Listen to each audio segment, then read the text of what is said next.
When I consider your heavens, the works of your fingers, the moon and the stars that you have ordained, what is man that you are mindful of him, and the Son of Man that you visit him? Psalm 8, 3 and 4. This is the psalmist asking basically, yo, God, your majesty, your glory is so magnificent. Yet you gave man authority over it. Who is man to you? That's what he's asking. And it's been something that I've been meditating on, just kind of sitting with myself. It's not going to be a traditional study, but I am going to tell you, what is the makeup of man according to the Bible? And who are we in the eyes of God? The world can tell you who man is, but God tells us who he is, God, who we are. God shows us who we are. So I'm going to tell you that. Let's start with the makeup of man. There's been a lot of questions that I've actually gotten before in just a conversation. There's a little confusion about who the makeup of man is, right? Man is triune in nature. God said in Genesis 1:26, let us make man in our own image and likeness. And if you have come to the understanding by way of the Holy Spirit of the triune nature of God, that there is the Father, the Son, and Holy Spirit who are all co-equally God, existing in three separate and distinct persons, bringing to unity the Godhead, right? If you understand this, then you understand that when he made us in his image and in his likeness, he made us to have his image, meaning that we were reflecting of him, of elements of his glory and his likeness and his function, right? So his likeness, his image and his likeness, his function, to function like him. So in his image, we are triune, just like him, body, soul, and spirit. Okay. So our body we see after he made us male and female, Genesis 1:27. After he made us that way, Genesis 2:7 zooms in and says, out of the dust, God formed man and breathed the breath of life into his nostrils, and man became a living soul. So our body is formed from the dust of this earth. And it is the part of us that is temporary. This is the vessel that we are housed in, that we are staying here. You hear me say it a lot, that we have duality of realms, right? This is the part of us that walks this earth, that can interact with anything here that we can physically touch, right? Um, and then our spirit is what's connected to God. This is what gives us the duality. This is what tells us, this is what gives us interaction with the spirit realm, the unseen realm, as Paul calls it in Colossians chapter 1, right? Um, so this is what gives us the connection with that, and the ability to operate in the spirit realm, or from the spirit realm, when you come to that consciousness, that understanding. And if I'm granted grace, I will teach that throughout next year. This is the part of us that's eternal. Since God is eternal, he breathed that breath into us. This is our part of us that is eternal. And so that I'm clear, every man and woman on this planet are image bearers of God, meaning that we're all made in his image, whether we are believers or not, whether we are followers or not of Christ.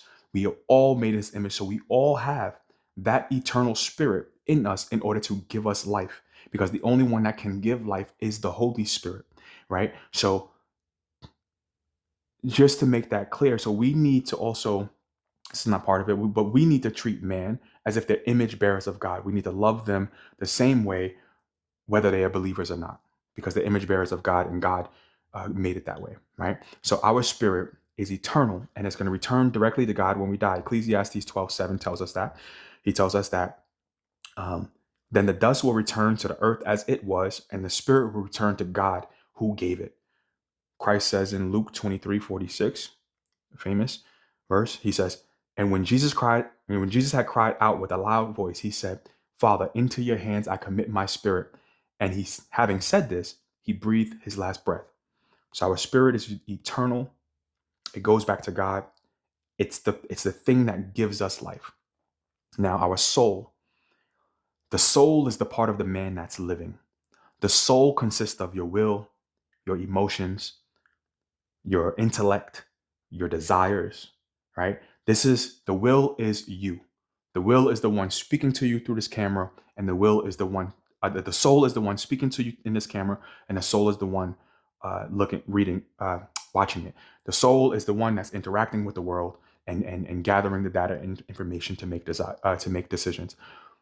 Your desires are your natural inclination to be drawn towards a thing, and your will is the the force behind your decision to take action or practice self-control. This is our soul. This is the part of us that's going to live eternally with consciousness in the presence of the Father, or eternally with consciousness outside of the presence of the Father, forever separated, right? So it's important for us when we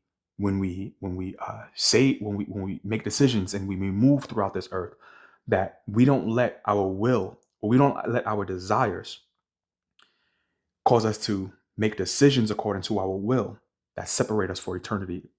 Those temporary decisions that separate us for eternity. Christ says in Matthew 10:28, do not fear the one who can destroy the body and cannot kill the soul, but rather fear him who is able to destroy both the body and the soul in hell, or Gehenna, is what the text says right there in the footnote, right? So that's the makeup of man. That's the makeup of man. But who is man? When God looks at man, who is man? Did a little bit of meditating on this. Try to take some notes. Man is the one part of God's creation that Genesis tells us, according to the creation account, that God didn't just speak into existence, but God decided that man was so special to him that he should form him and use the works of his hands, his mighty hands, in order to form man.